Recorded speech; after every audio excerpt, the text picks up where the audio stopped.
qu'on a commencé avec les notions que j'explicitais tout à l'heure, avec ce que je commençais à dire sur la question de défense, il doit être radical sur la possibilité d'une prospérité européenne et française, sans naïveté. Et c'est d'ailleurs le seul moyen d'être respecté par les Américains, les Chinois et les grands émergents.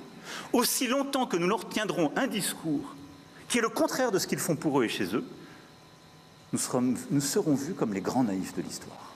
Et donc au fond des gens qui sont déjà en train de disparaître. Ils savent qu'on est déjà en train de vieillir, que nous ne produisons moins qu'eux l'énergie, que nous l'achetons plus cher. Et là, ils sont en train de se dire, et en plus de ça, ils sont gentils. C'est pas un métier d'être gentil. Nous avons proposé aux chefs d'État africains de réorganiser notre présence. Comme on est très poli, on leur a laissé la primauté de l'annonce. Mais vous ne vous trompez pas, c'est nous qui l'avons... Et parfois, il a fallu y pousser. Mais pas parce qu'on est poli, correct et qu'on se réorganise nous-mêmes, qu'il faudrait que ce soit retourné contre nous en disant ils sont chassés d'Afrique. Je peux vous dire que dans bien de ces pays, on ne voulait pas enlever l'armée française ou même la réorganiser. Mais on l'a assumé ensemble. C'est ça le partenariat. Et donc oui, nous sommes en train d'ouvrir un partenariat de sécurité et de défense nouveau, où on aura des bases stratégiques. Djibouti en fait partie, c'est pourquoi elle est d'une toute autre nature. Je l'évoquais devant nos militaires, elle sera pérenne, stable, parce qu'elle est régionale.